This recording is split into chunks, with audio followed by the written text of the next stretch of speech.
त्यांच्या प्रोग्रामामध्ये राहायचे डॉक्टर राजेंद्र और उसकी बहन और 11 लाख जमीन। ये मेरे सवाल का जवाब नहीं है, गलत कभी किसी को पूछता नहीं, सवाल मेरा सही है।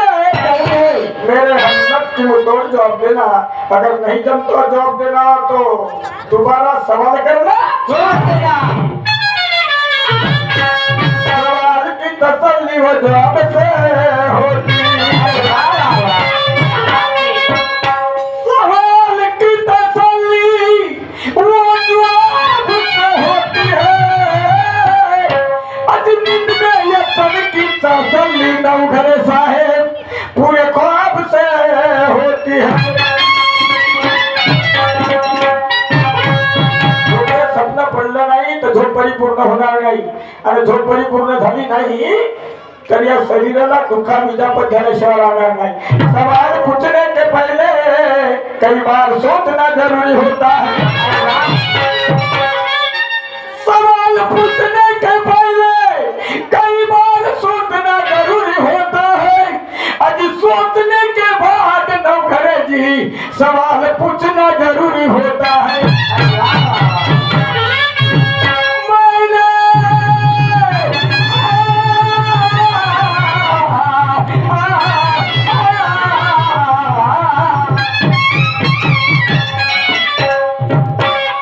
मैंने पूछा था सवाल, आपको आपने जवाब क्या दिए?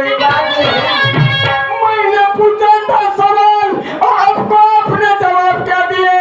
और मेरे सवाल को पतंग जैसा नौकरे जी आपने उसे हवा में उड़ा दिए।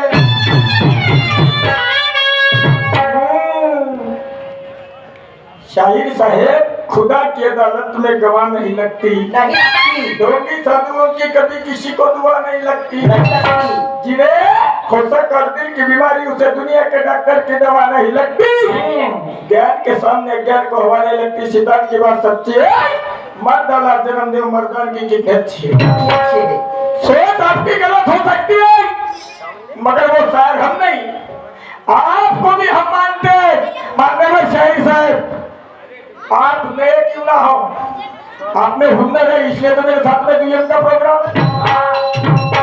आपको भी हम तहे दिल से मानते हैं, आप है कलगी के धुरंधर नवयुवक शाहिर, मगर ये सुभाने वाला भी कोई कम नहीं। आटा बनाली आले अभिमानी झाली, अरे ज्यादा अभिमानी केली त्याची कलाची वाया गेली। रात्रीच्या 12 वाजेपर्यंत चुली पेटत नव्हत्या माझ्या घरच्या, समजलं का? रात्रीचा दिवस दिवसाचं रात्र केलं, उन्हाळे पावसाळे सहन केले। खोटं नाटक बोलासाठी नाही, वायपर शहरी करासाठी नाही, मान्यवर शहरी साहेब, समजलं का?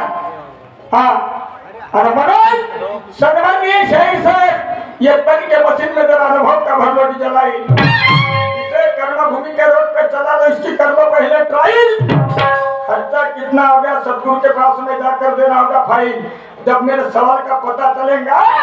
मान्यवर शाहिर साहेब, अन्ना नाव क्यों गिरा, तो खंडारे से कर देना कॉल, हाथ में पकड़ के समजलं का?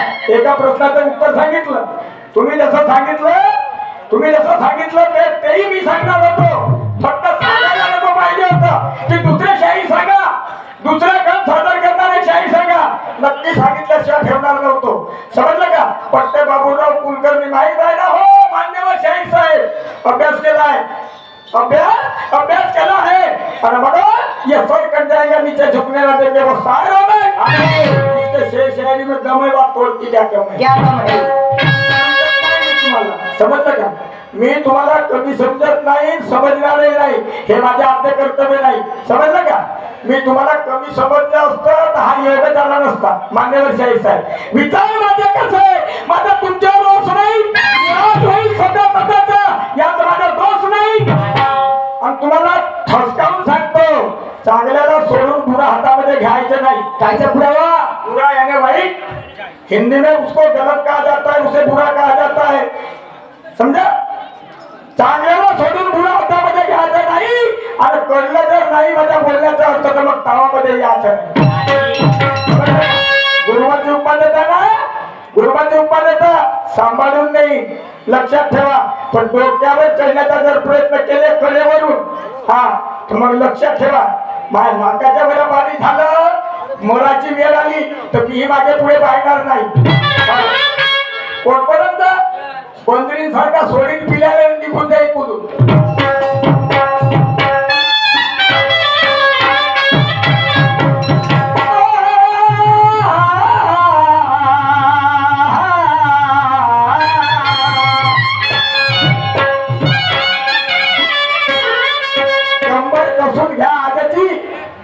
आणि चढवू शाहिरीचं साधती. वा वा वा वा वा वा मान्यवर शाहीर साहेब मला सवय नाही आहे कंबर कसाची. हा माय वस्ताद कसं होतं कंबर. माय वस्ताद माझा बाप कसं होता कंबर. मला सवय नाही पण मला सवय आहे टाईट टाकायचं दुय्यमचे असे मला ना. हा आणि जोपर्यंत मी दुय्यमचे फेर टाईट टाकणार नाही तोपर्यंत माझे समाधान होत नाही. मान्यवर शाहीर साहेब कंबर कसत नाही कंबर कसाची शाहीर कंबर कसं झालं पण बुद्धी तर काम केली पाहिजे. कंबर कसला नाही होत हे ताकदीची शायरी नाही आहे. मान्यवर शाहीर साहेब आईना है मेरा चेहरा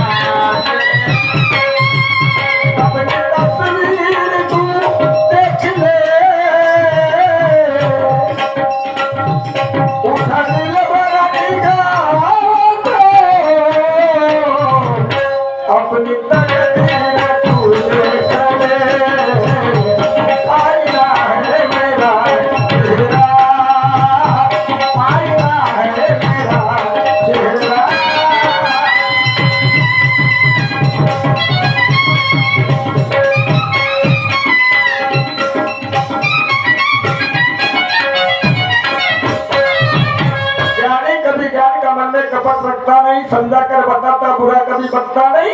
सत्ताई के सामने झूठ कभी रुकता नहीं और पापियों के सामने पुण्य कभी झुकता नहीं. सिद्धांत की बात सच्ची है. मर्दाला जन्म दे मर्दान की कितनी अच्छी. मान्यवर शाहीर साहेब आदरणीय सूरत जी दादा ओ मेरे बाप दुय्यम होगी शब्दों की दुय्यम होईल शब्दाची दुय्यम होईल तत्वाची दुय्यम होईल ज्ञानाची गुरु प्रचिती आत्मप्रचिती शास्त्र प्रचिती त्या संघकारी हल्ल्यामध्ये त्याची भेट झाली. हे तुमच्या प्रश्नाचं प्रतिउत्तर. आता तुम्हाला अण्णा भाऊची खूप जाण आहे. अण्णा भाऊ फक्त 1.5 दिवस शाळेत गेले 1.5 दिवस. मान्यवर शाहीर साहेब अन्याय अत्याचार झाला मास्तरांनी अन्याय अत्याचार झाला मारलं आणि म्हणून त्याचा प्रतिशोध घेण्याकरता दगड फेकून मारलं आणि 1.5 दिवसाच्या नंतर कधीही पुन्हा शाळेमध्ये गेला नाही.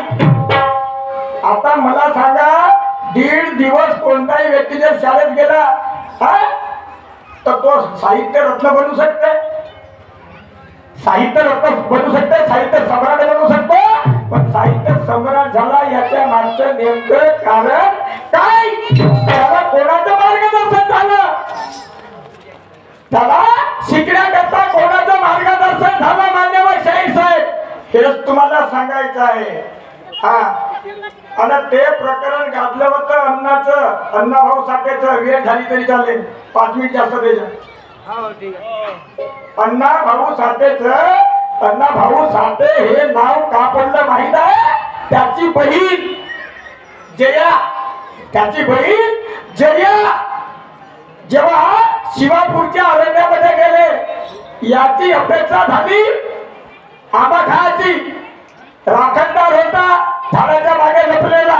याने गोंधळ फेकून मारलं आंबा पाडलं आणि आंबा पाडल्याच्या नंतर तो आंबा हातात धरला. तो धावला आणि याने मारधर करायला लागला. याने हात धरलं झीन काढून लागला याने. तेव्हा त्याची बहीण जया लहान होती